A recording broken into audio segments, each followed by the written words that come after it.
This has got to be the biggest joke I've literally ever seen. Come on, this is the same stuff everyone regurgitates. It's bass-ackwards.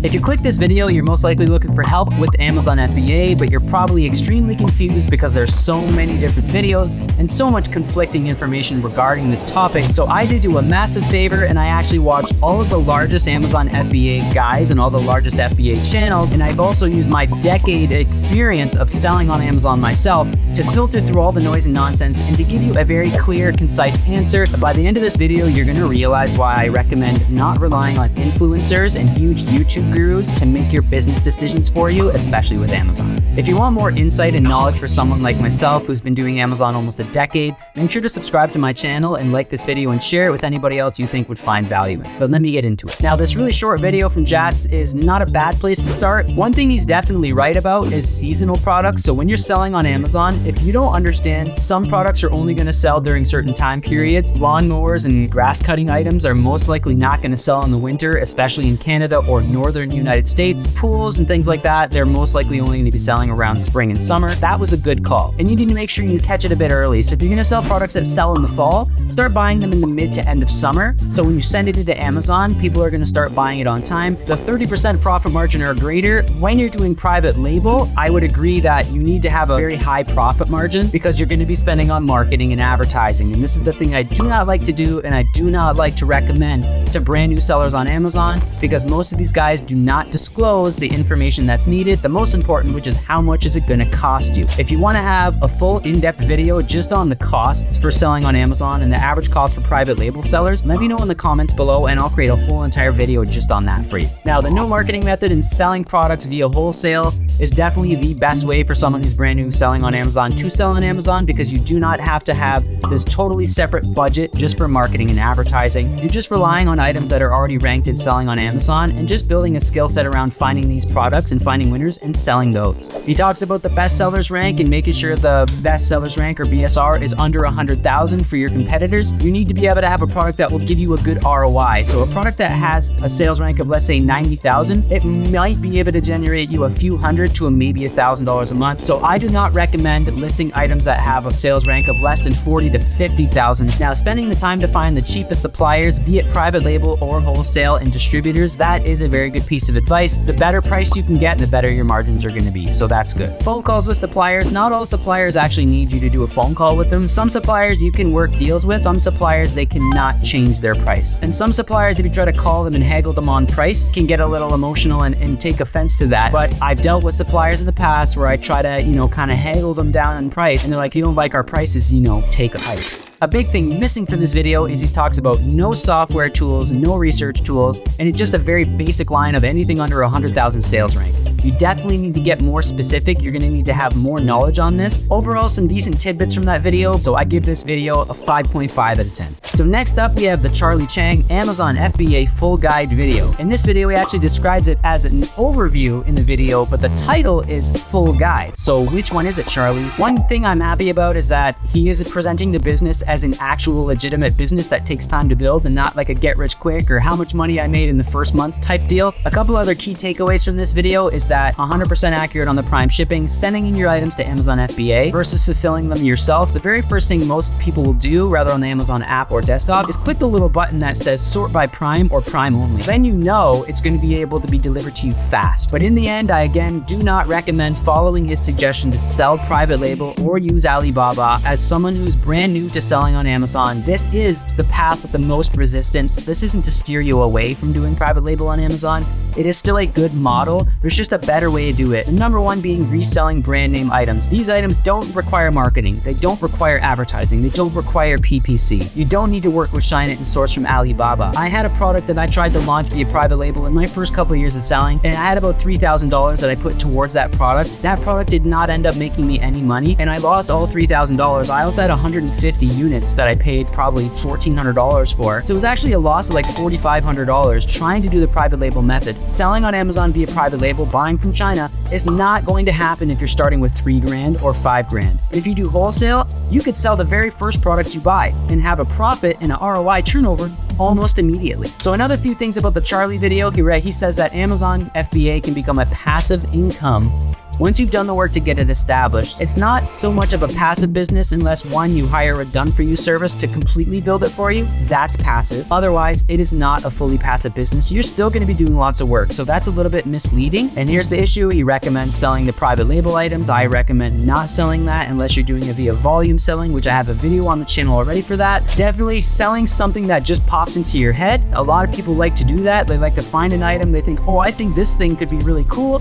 and it could sell really well. You've done no research on it and you actually have no idea what's going on with that product niche on Amazon. Always do your research and use the data. Definitely using an Amazon professional account versus the individual account. That is a good point that he has in that video. I know it's $40 a month, but if you're not willing to spend $40 a month on your Amazon business, I would recommend not even doing Amazon because clearly you're not in the position to build an Amazon business successfully if you're worried about 40 bucks. So overall, that video, I would give it a 6.5 out of 10. Just because he's pushing the private label method, he's not really disclosing how much money you're going to need to spend on Amazon PPC. The fact that a lot of these guys continue to push the same method for selling on Amazon, which is the least beginner friendly, is the reason I'm not giving this anywhere close to an 8, 9, or a 10. So the Santrel Media video, now we're starting to get into some longer, more in-depth videos. A longer video and more in-depth doesn't always mean they're going to give you more information. So let's dissect this one. So the Santrel Media video definitely covers a lot of the points from the previous 2 videos we've been over. He does go a little bit more in depth and it's very good at we went in depth about how to actually use the tool that he recommends, like Jungle Scout, to find products and then what things to avoid. When I first started selling on Amazon, I did not have any of these tools at my disposal because I started almost a decade ago. A lot of these tools didn't exist back then, so I had to do my research manually. Pepperidge Farm remembers. And I think having that one-on-one direct personal experience with Amazon directly instead of having kind of a crutch to lean on with the tools is why I know so much about Amazon and how Amazon really works. The fact that he went in depth with Jungle Scout and showed you how to do that was great. So that being said, the fact that he recommends starting it as a side project and sticking to like office products only is something I don't agree with. If you're gonna start an Amazon business, yes, you can do it on the side, but you need to treat it very seriously because if you wanna have really good results in a business, you need to be able to put a lot of focus and energy on it. I've had students where they get the training and about a year later, they'll message me and say, hey, I don't really have any results on Amazon yet. Can you help me? And I go, well, I see you got the training a year ago. What have you done since then? And they go, well, in the beginning, I maybe listed like 2 or 3 items. Since then, I haven't really touched it. And I go, okay, it's been a year. So you haven't done anything in a year and you're not having results. And that's the type of advice they were giving you in this video, is to kind of treat it on like the side. Yeah, you don't need to drop your day job or your career or your whatever business you do have now for it, but you definitely need to give it some focus and attention. Thumbs up on the fact that FBA is not a get-rich-quick scheme. It actually requires time and efforts to build the business properly. Just purely sticking to office products and home and kitchen categories, pets, toys, games. There's so many other small items that you can sell via private label. And also you can sell big items like espresso machines, coffee machines, laptops, small computer desks via FBA if you're selling brand name stuff, and do extremely well. Actually, the less competition is in the higher ticket area. Less people have a lot of money. To buy the higher ticket items like a computer desk, let's say it's a $200 desk and you sell it for $500 and you gotta buy 100 units. That's 20 grand, right? $200 times 100. Truly ridiculous sums of money. Most people don't have that. Listing these products in volume and scaling these products, the medium to higher ticket items, is actually better than sticking to like $20 and $30 items, even with private label, if you have the resources and suppliers that will do the fulfillment for you, so you do not have to buy them up front. There's a lot less competition in the medium to high ticket range, so I think people need to start focusing on that more with the private label. In-use photos are always good for your main image, but this is all the stuff we're talking about right now. Doing wholesale FBA, you don't have to worry or care about any of that. Not Jungle Scout, not selling items above $10, not having a good main photo.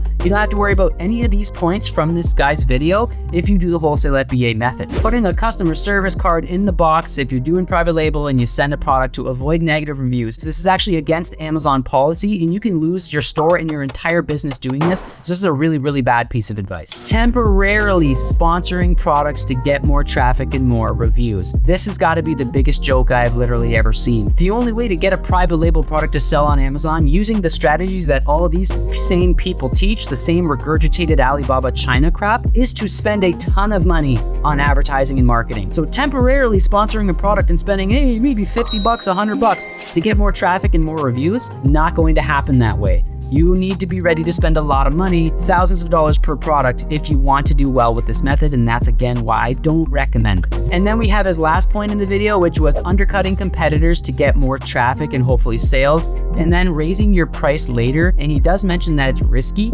I would actually recommend the complete opposite. If you list an item for $39.99, and let's say most of your competitors are $35 to $50, and you're able to get that product to sell at that higher price, when Amazon sees you sell an item for $49.99 and it starts to sell, and Amazon goes, okay, that registers inside Amazon's algorithm, and then you drop the price within the first 5 to 10 individual orders sold, sometimes Amazon will go, wow, they just dropped this product that already sells at this price. Let's bump them, because Amazon, one, wants more sales, and they want people to have lower prices. I've even got the Amazon Choice badge on a brand new product that had no reviews yet by doing that hack. It's crazy to see some of these guys and some of the information that they're sharing on YouTube and social media, and it's just ass backwards. You should not be doing what half the stuff in this video this guy's recommended. So this video, for content wise, I give it a 6.5 out of 10 like the last video, but value wise and how some of this shit dates back to 2018, 2019 tips, I give it a 3 out of 10. We now have the grand finale, Dan Vaz's video. It's a 5-hour leviathan of a video. Is the length really an indication of the quality of the video? A 5-hour video on this topic?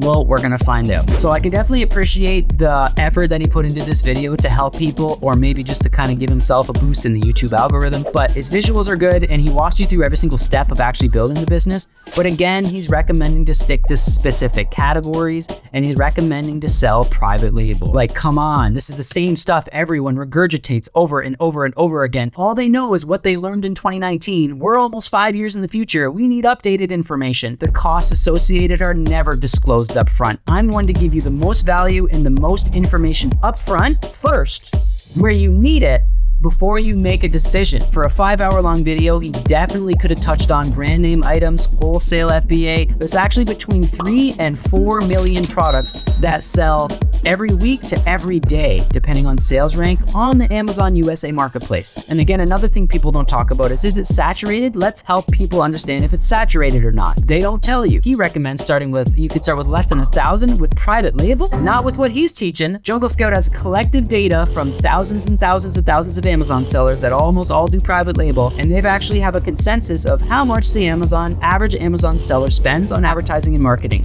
And that average starts conservatively at $5,000 plus. That's per product, and not every single product is a winner, so you can do the math. I would say the best takeaway and point in this video about the private label model specifically is building a private label brand and then eventually establishing that brand will make it easier for you to make sales on new products once you have a brand that does well on Amazon, because eventually you might actually have some people searching for your brand specifically. I'm not here to bash the model. I'm just here to inform you and give you the actual right amount of info and the up-to-date, accurate information that's going to help you with your decisions. But I would say that is the one good piece of advice about building the brand and having brand recognition later on. I like it. Now, he starts bashing the wholesale model and the arbitrage model. Now, arbitrage, going into retail stores, I'm not against him on that, because going into stores and spending your entire evening to maybe find one product that you could maybe buy 3 units of.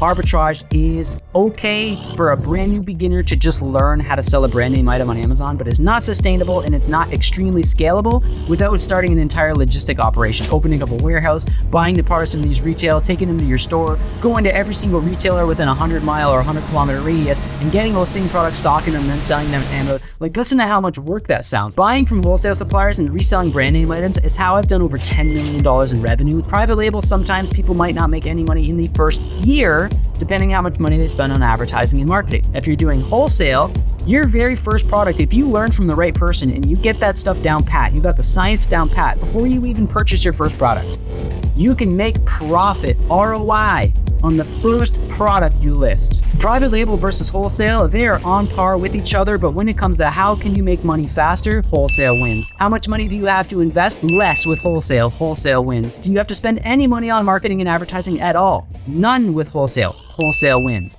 So that's just 3 out of the probably dozen reasons why wholesale is better. Avoiding trending products and anything below a 25% profit. Now, a fad is different than a trend. Fad products I would avoid entirely because a fad product can come and go very fast, fly by night. But a trending product, like let's say healthy products like organic or non-GMO type products, like that's not going anywhere, and that trend will actually continue to get better and better over time. So staying away from trends is a really bad piece of advice if you just want to sell very generic products. So sticking to the home, kitchen, houseware, and household categories, definitely a better recommendation than the last video, which he only said to stick to 2. This guy recommends sticking to about 4 categories. I recommend doing about 6 to 7 of the categories, and obviously wholesale. I have said that about a dozen times. I'm sure you're blue in the face. How many times Kevin says wholesale? Cell phone accessories and computer and electronics. I actually recommend staying away. People were having good success with those like 4 or 5 years ago. So again, a little bit of a dated piece of advice. The problem with electronics is they have one of the highest return rates because of defects. Jewelry's worse. He doesn't recommend jewelry, so that's good. I am against using Alibaba for suppliers. If you're doing private label, you can actually source North American or European or Australian or wherever you're located at. You can find suppliers locally for both brand name and private label products. So I actually try to skip over China in the beginning just because of the logistical issues and the shipping costs you're going to deal with China. And I know I've said this 85 times. Here it comes. Wholesale's better. Wholesale's better. I've said it 50 times, I'll say it 51, as long as I can educate you and steer you in the right direction, away from videos and gurus like this. And because it is a 5-hour video, he's also able to walk you through the step in a lot of detail, including Amazon seller stats, and he also goes through a lot of the pages on Amazon where you can encounter when actually setting up your products and actually building the business, building your listings. So in conclusion, I actually do like this video. I would say out of all of them, I want to give it a 7, which would be the best of the 4 videos, but the fact that it's a 5-hour video and he gives you only a tiny bit more information than the previous 40-minute video, I'm taking a whole point off and knocking him down to a 6. And then he has some outdated advice that probably goes back to 2018, 2019. It would be valuable then, it's not valuable now. I'm knocking him down another half point to a 5.5. There's definitely some decent piece of advice throughout those videos, but if you're gonna go through a collective 6 hours of videos there, because there's a 5-hour video, a 40-minute video, and then a couple other videos, combining that, you're still missing probably 75% of the information you need, the valid, up-to-date information, and you're also missing an entire side of Amazon that none of these guys talk about. So hopefully now you can understand why I recommend staying away from learning from influencers or these guys that have millions of subscribers on YouTube. Now there's definitely going to be some people out there that have a huge social presence. They have a massive YouTube channel. My YouTube channel is probably older than a lot of these guys' channels, but I haven't been pushing my hardest to sell people through my videos. I like to just provide as much value as I can, and if you like my videos, you follow, you subscribe, you comment, I help you. For me, that's what it's been about. Wholesale FBA and reselling brand name items is a lot more simple. It is a way better way to start as a beginner, especially. Make sure to go back and watch some of my videos, and if you want me to mention you, make sure to drop a comment below or visit us at supremecommercetraining.com.